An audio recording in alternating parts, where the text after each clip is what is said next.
Wake up at Holiday Inn Express to a can't-miss breakfast that's free with every stay. Count on all the hot, fresh coffee you need and an incredible breakfast buffet that has something for everyone, like eggs, cinnamon rolls, and even hot, fresh pancakes with all the toppings you crave. Next time, do yourself a favor and stay at a Holiday Inn Express with a can't-miss breakfast that's free with every stay. So, when you wake up at Holiday Inn Express, you'll wake up happy, a part of IHG Hotels and Resorts.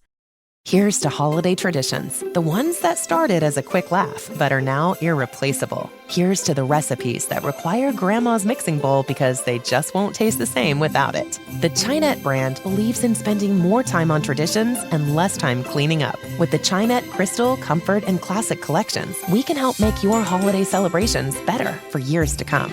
Here's to mixing timeless traditions with a few new ones. Here's to us, all of us. To find out more, visit mychinette.com.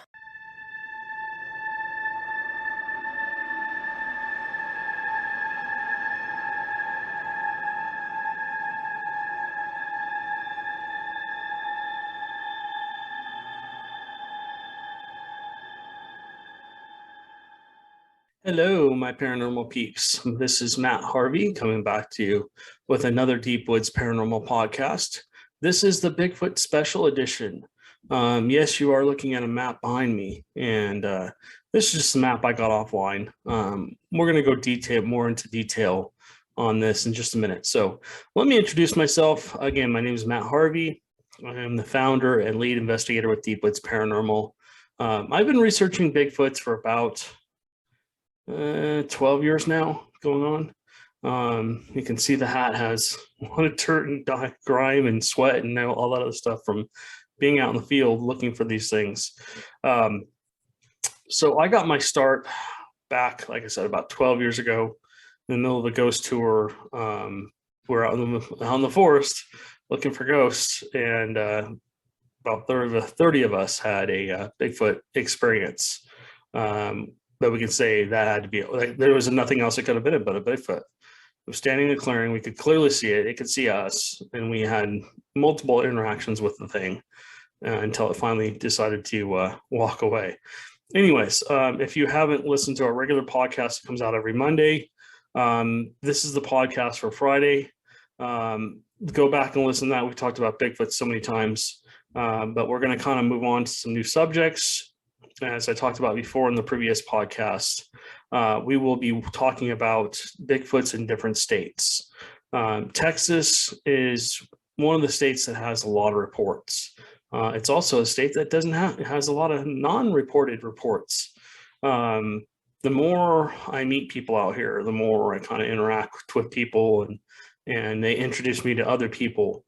The more I'm hearing, oh yeah, I've seen a Bigfoot. It's like, did you report it? No.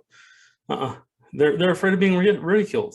It's really sad. And I feel sad for those people that they feel like if they report seeing a Bigfoot, they're essentially going to be made fun of or whatever. So Texas has a lot of different names for Bigfoots.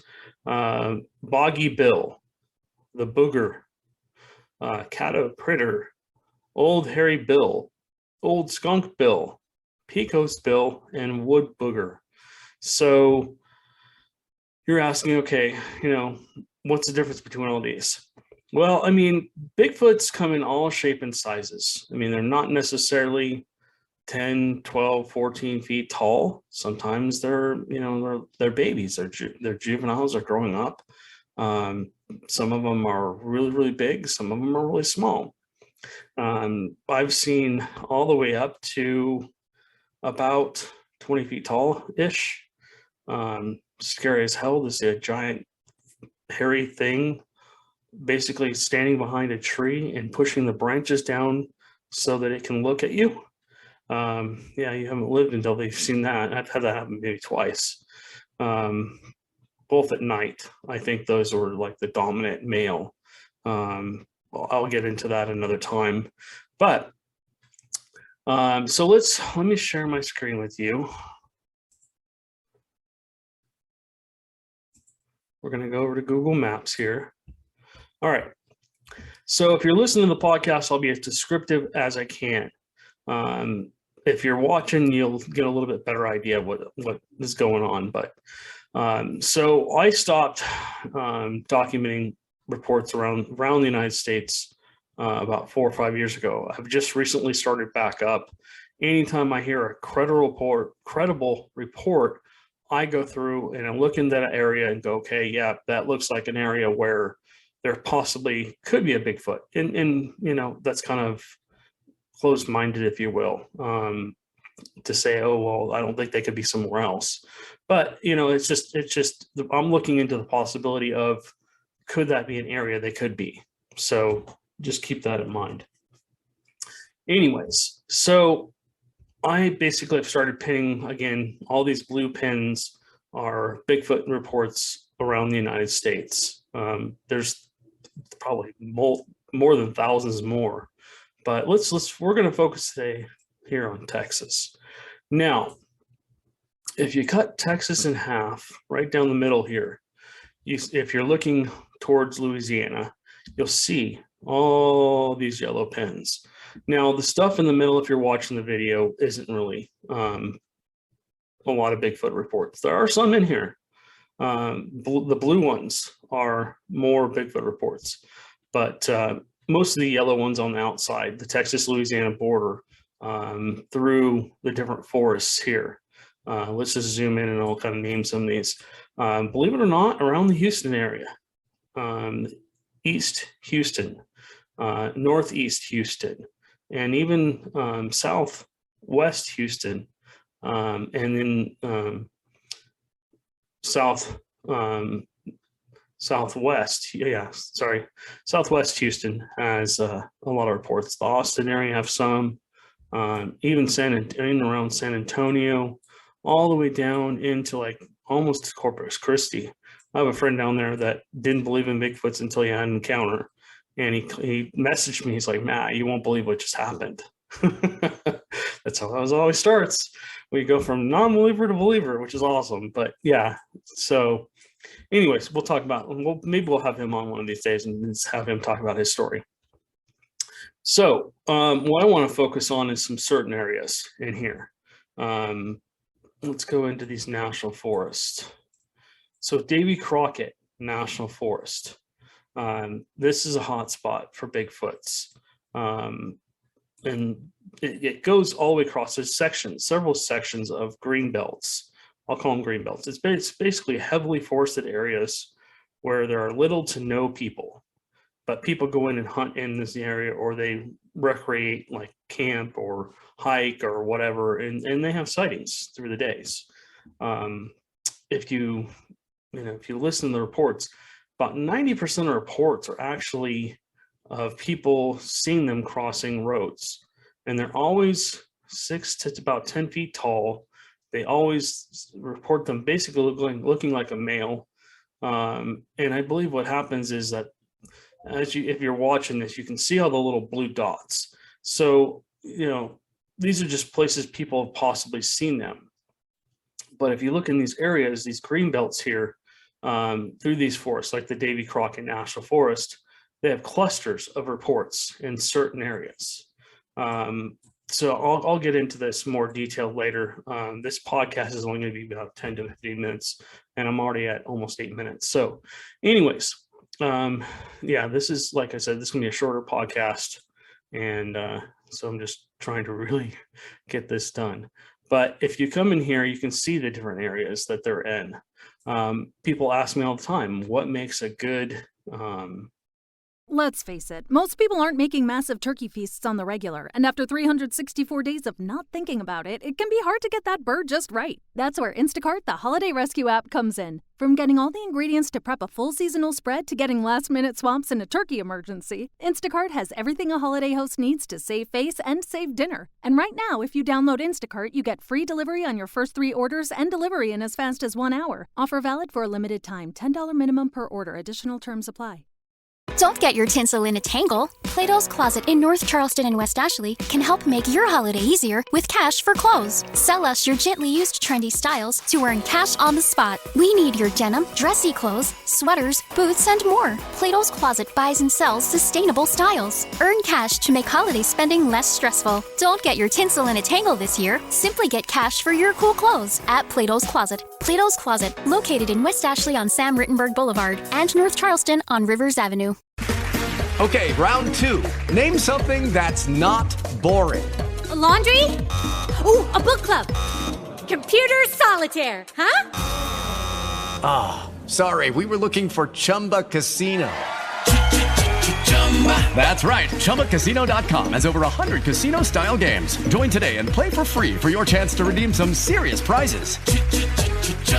ChumbaCasino.com. No purchase necessary. Void where prohibited by law. 18+ terms and conditions apply. See website for details. Bigfoot location. Let's switch this over to a different view. Let's say terrain. Let's add some features to this. Oh, here we go, satellite. That's what I want to see. I don't want to see the roadways. Okay, let's review. Okay, so this gives you a little bit better idea. Let's zoom in on here. Let me go back to finding. Yeah, here we go. Davy Crockett National Forest. So I'll just name some cities, and people, please don't go into these cities and start asking people if they've had Bigfoot sightings. Here's a road crossing. This happened on a little dirt road off of a main highway. It's called Trinity County, and essentially someone saw a Bigfoot cross the road. Now, if you're looking at this, you can see, I'm going to zoom back out. You can see how much forest is in here, and this looks small, but it's huge. It's lots and lots and lots of acreage. I mean, miles and miles of forest. Probably most of it is uncharted. Basically, nobody probably goes into these thicket areas. So they're very secluded. And basically, the Bigfoots can go in here and hunt for deer, hunt for food, forage, do whatever they do, bed down, and nobody's going to even know that they're there. But why did this Bigfoot cross this road down here in Trinity County? Now, this is off the 588 and crosses onto, like, tees into the 3154. So why would a Bigfoot be here? There's a house right here, right next door, but what's this? Oh, it's a water source. Now, if I zoom back out, do you guys see? I don't see any other water sources anywhere near this area. So now that doesn't mean there's a Bigfoot living in this area. Well, but that could mean is that, hey, it's crossing a territory. It's moving up, because you see the other reports. There's one down here in Goverton, and then just down south of that, there's another Bigfoot report. And then if you go up towards Corrigan, and then go straight back up north to DeBall, there's more Bigfoot sightings. And then if you keep crossing across here to Zavala, there's more Bigfoot sightings. One of these days, if I had more time, I would take out the measuring tool and start measuring the distance between these. But you can see the cluster here. I mean, a report here, a report here, a report. And what's that heading to? So what's out here? What is this? This is a big lake. Sam Rayborn. Okay, so we got a big lake out here. And guess what? It's very forested. Upland Island Wilderness. So you got a wilderness area, a huge wilderness area right next to a lake. And guess where all the Bigfoot sightings are? In this area. I would have to imagine, we'll have to do some more research on these, but I would have to imagine that there are tons of deer in here, deer and other food sources that these guys can go after. Now, again, you got to take all this with a grain of salt. I mean, I always say, if you haven't had your own encounter that you can say that couldn't have been anything else but, and you can put that to anything, not just Bigfoot, then basically, you really need to go have your own encounter. So I don't expect anybody to believe in Bigfoot until they've had their own encounter, really. But yeah, Bookend Springs recreational area. There's definitely been sightings in this area. I remember talking to a witness about it. And then you got Boykin Springs Lake. It's upside down. It's hard to read. There's been sightings over in this area, and look how thick all this forested area is. I mean, a Bigfoot could easily hide in a small area in here. You would never even know they were there, especially if they didn't want you to. But yeah, I mean, just take a look at all this. I mean, there's so many different areas they could be hiding in. So we didn't really get into names, but this is the start. We're going to start with this, and then the next time we'll come on and we'll talk about where the Boggy Bill creature lives, if we can find it. The Booger, Caddo Critter, Old Hairy Bill, Old Skunk Bill, probably the same thing. Pico's Bill, and when the Wood Booger is probably the same. Wood Booger, I believe, is on the Texas-Louisiana border, somewhere over here. You can see this is the Texas-Louisiana border right here. Here's Shreveport and everything. But look at all these blue dots. If you guys are watching on the video podcast, you can see all the blue dots, and there's thousands of them. And this is just going back like 20 years. So imagine if you were able to go through and basically, get all the reports from 100 years ago or more. There'd be a lot more reports. So anyways, guys, I'm going to wrap this up. I know it's a little short of 15 minutes, but Amanda's about to come in, and so I don't want the dogs screaming and barking the whole time. But we'll get more into Bigfoot here in Texas. As you can see, again, all these reports everywhere across Texas. And we'll go from there. So thank you guys for listening. We appreciate you. Amanda will be doing a podcast, her own podcast on Wednesday nights, talking about ghost stories and other things that she finds interesting. And I hope that you guys will tune into that as well. So we'll have 3 podcasts. We'll have a normal podcast I do every Monday, just talking about paranormal stuff. It could involve Bigfoot. It could not involve Bigfoot. Wednesday, Amanda's going to do her own podcast talking about anything paranormal that she would like to talk about. And then Fridays, we'll have our Bigfoot podcast. Now, we could have guests on at any point in time in any of those podcasts. So you're going to see 3 podcasts a week now, just because people seem to really be interested in listening, and our fan base is just growing like crazy. So thank you guys again so much for liking our videos, for subscribing to our channel, our YouTube channel, and downloading our podcasts and leaving your feedback, your messages. It's very appreciative. Critical feedback is not something anybody wants to get, but it helps us learn. So if you see something, hey, that's this or that's that, or that's not a Bigfoot, or that's this kind of animal, and then people do that for us every once in a while, and we appreciate that. We want to keep our research real. We don't want fake. So our man and I are 100% real. All right, guys. So we'll catch you on the next podcast. We'll talk to you on Monday. Thank you guys again for listening. We appreciate you. You have a great day. Stay haunted. Hello, it is Ryan, and I was on a flight the other day playing one of my favorite social spin slot games on ChumbaCasino.com. I looked over at the person sitting next to me, and you know what they were doing? They were also playing Chumba Casino. Coincidence? I think not. Everybody's loving having fun with it. Chumba Casino is home to hundreds of casino-style games that you can play for free anytime, anywhere, even at 30,000 feet. So sign up now at ChumbaCasino.com to claim your free welcome bonus. That's ChumbaCasino.com and live the Chumba life. No purchase necessary. VGW. Void where prohibited by law. See terms and conditions. 18+. Okay, round 2. Name something that's not boring. A laundry? Ooh, a book club. Computer solitaire, huh? Ah, sorry, we were looking for Chumba Casino. That's right, ChumbaCasino.com has over 100 casino-style games. Join today and play for free for your chance to redeem some serious prizes. ChumbaCasino.com. No purchase necessary. Void where prohibited by law. 18+. Terms and conditions apply. See website for details.